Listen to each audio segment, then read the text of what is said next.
6 కుటుంబాలను గ్రామ బహిష్కరణ చేసిన ఊరి పెద్దలు. కనీవిని ఎరగని రీతిలో చరిత్రలో లేని విధంగా ఓ కుటుంబాన్ని గ్రామం నుంచి వెలివేసిన సంఘటన శుక్రవారం ఆలస్యంగా వెలుగు చూసింది. బాధితులు తెలిపిన కథనం మేరకు వివరాలు ఇలా ఉన్నాయి. పొంగనూరు మండలంలోని అమ్మిగానిపల్లె 6 కుటుంబాలను ఊరు నుంచి బహిష్కరించినట్లు పేర్కొన్నారు. సందర్భంగా వారు మాట్లాడుతూ గ్రామంలో ఇటీవల జరిగిన గంగా జాతర సందర్భంగా ఒకే వర్గానికి చెందిన 2 కుటుంబాలు ఘర్షణలు పడినట్లు తెలిపారు. దీంతో ఊరు పెద్దలు గ్రామం నుంచి తమ కుటుంబాన్ని వెలివేస్తూ పంచాయతీలో తీర్మానించినట్లు తెలిపారు.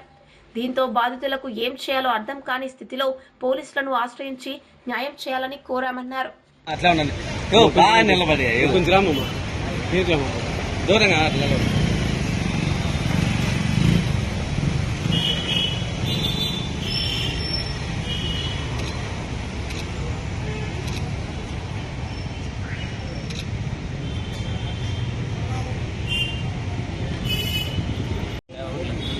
అంతా వాళ్ళ మాట మాట్లాడేవాళ్ళే. నా మాట మాట్లాడితే ఉంటారు అంటే మనందరినీ పరిష్కరిస్తాను అని ఊర్లో అందరినీ భయపెట్టేస్తా ఉన్నారు పెద్ద మనుషులు. తీరు మారలేదు. టీడీపీ వాళ్ళు అనుకోండి, టీడీపీ ఇక్కడ మేము సపోర్ట్ చేసినా కానీ టీడీపీ వాళ్ళు కూడా పట్టించుకోలేదు. ముందు అట్లే చేసినారు న్యాయంలో, ఇప్పుడు అట్లే చేస్తున్నారు.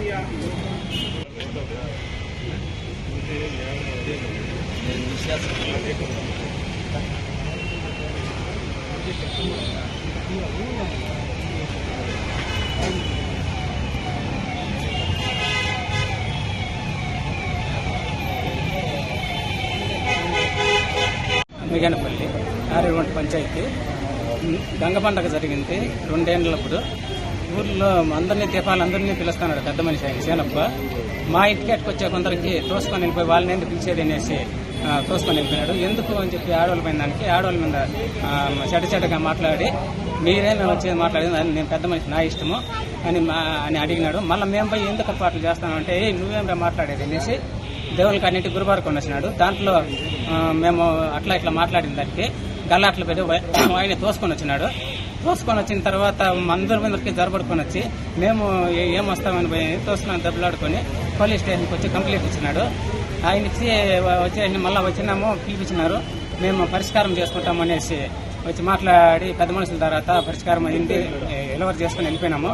మళ్ళీ ఒక వారం 10 రోజుల తర్వాత అందరినీ ఊర్లో పిలిపించి పంచాయతీ పెట్టించి వాళ్ళని ఊర్లోకి రండి, వాళ్ళ దగ్గర తప్పు కట్టించాలా అనేసి పిలిపించి మేము ఎందుకు తప్పు కట్టిస్తామని చెప్పి మేము ఊర్లో ఎక్కలేదట. అట్లా అని చెప్పేసి అట్లయితే వీళ్ళనింటి ఊర్లోనింటి పరిష్కారం చేయాలా, వీళ్ళు ఊర్లోనే అవసరం లేదు, వీళ్ళకి తగిన శాంతి చేయాలా అని చెప్పేసి చేసినాడు. మళ్ళా వండుకొని వేస్తే వీళ్ళని గట్టినే పెట్టుకుంటాడా, ఊర్లోకి మంచి చెడ్డకి రానిరు, దేవుని కాటికి రానిరు, పండగల్లోకి రానిరు, వరవలు తీసుకోరు, ఇవన్నీ చేస్తా ఉన్నాడు.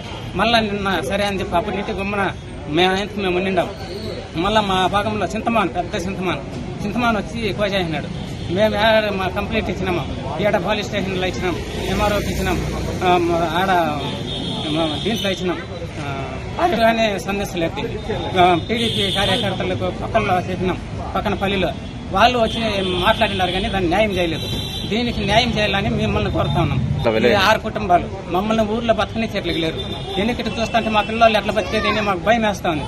మీరు దీని గురించి చర్యలు తీసుకోవాలా. ఇక్కడ మళ్ళా చింతమానికి వచ్చిన దానికి కంప్లీట్ కూడా ఇచ్చినాం.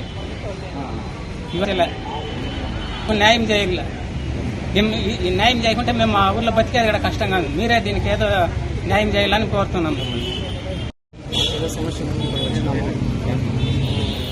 సార్. ఊర్లో నుంచి మమ్మల్ని గ్రామ బహిష్కరణ అనేసి అట్లా చేసినారు సార్. ఏదో గంగ జాతర జరిగింది. ఆ గంగ జాతరలో పెద్ద మనిషి పనైనా ఊరంతా పోయి పలకలో కట్టి తీసుకొచ్చినాడు. మా ఇంటి దగ్గరకు వచ్చేసరికి వాళ్ళ ఇంటి దగ్గర రానియకుండా పక్కకు తెచ్చినాడు. అది నిజం ఎందుకనేసి మేము అడిగినందుకు ఆడవాళ్ళ దగ్గర చాలా అసభ్యకరంగా ప్రవర్తించినాడు. ఎందుకని ఇలా మాట్లాడినా అనేసి అడిగినందుకు ఊరంతా ఓటైపు చాలా ఇబ్బంది పెడుతున్నారు సార్. మమ్మల్ని ఊరు నుంచి బహిష్కరణ చేసినారు. మేము టీడీపీ కార్యకర్తలు సార్. అప్పటి నుంచి కూడా చాలా ఇబ్బంది పెడుతున్నారు. దాన్ని బట్టి మీరే ఏదో మాకు న్యాయం చేయండి సార్. అప్పటి నుంచి చాలా ఇబ్బంది పెడుతున్నారు. ఊళ్ళోకి రానివ్వడం లేదు, వరవ తీసుకోరు. నెక్స్ట్ ఇంకా చాలా ఉన్నాయి సార్. ఇక్కడ భూముల దగ్గర పోయినా కానీ మా భూములకు చిన్న రాయి పడకూడదు, చాలా ఊరికి వస్తే గలాట్లు చేస్తున్నారు. పండుగల్లోకి రానిరు, వారు మా దగ్గర వరవ తీసుకోరు. ఇలా చీనప్ప అని అయినా చాలా ఇబ్బంది పెడుతున్నారు సార్. పెద్ద మనిషి అనేసి ఆయన ఎట్లా చెప్తే అట్లా జరగాలని ఆయన అంత ఇబ్బంది పెడుతున్నారు సార్. మా మహిళల్ని అంత ఇబ్బంది పెడుతున్నారు సార్. ఆయన అసభ్యకరంగా పండుగ రోజు ప్రవర్తించినందుకే సార్ మేము ఇంత చెప్పుకుంటున్నాం. 2 ఏళ్ళు జరిగింది. అప్పటి నుంచి మాకు ఏ రెస్పాన్స్ లేదు. అసలు టీడీపీ కార్యకర్తలు పక్కన నుంచి వచ్చి మాట్లాడినారు. వాళ్ళు మాకేం న్యాయం చేయలేదు. ఇక్కడికి వచ్చినాం సార్. మీరైనా ఏదైనా మాకు న్యాయం చేస్తారేమో అనేసి పోలీస్ స్టేషన్ కూడా కంప్లైంట్ ఇచ్చినాం సార్. అప్పుడు వచ్చి ఇక్కడ అంతా సెటిల్ చేసి పంపించినారు. మళ్ళీ ఊళ్ళో అంతా ఊటయ్యి వెంకటరామయ్య అనైనా ఈశ్వరప్ప అనైనా పెద్దమని సార్ ఇద్దరు. వాళ్ళు అట్లా ఊరు నుంచి వీళ్ళు పెళ్ళకూడదు, పండుగలకు రానికూడదు అని గొడవ తీసుకోరు సార్. 6 ఇండ్లు సార్. మేము అన్నదమ్ములంతా 6 మందిని అయితే చేసినారు సార్. మేము ఎందుకు చేసినారు? మేము ఏమైనా పుణ్యం చేసినామా? ఏమైనా చంపినామా? లేదంటే ఏం చేసినాము సార్? ఏదైనా అలా చేసింటే మమ్మల్ని చెప్పని మేము చాలా మనోవేదన గురి చేస్తున్నారు. చాలా భయభ్రాంతులుగా ఉంది సార్. ఇప్పుడే ఇలా ఉంటే మా పిల్లల ఫ్యూచర్ ఎలా ఉంటుందని చాలా భయం వేస్తుంది. మీరే ఏదో న్యాయం చేయాలని మేము మీ దగ్గరకు వచ్చినాము. దయచేసి మా బాధ అర్థం చేసుకొని మీరు మాకు న్యాయం చేయాలని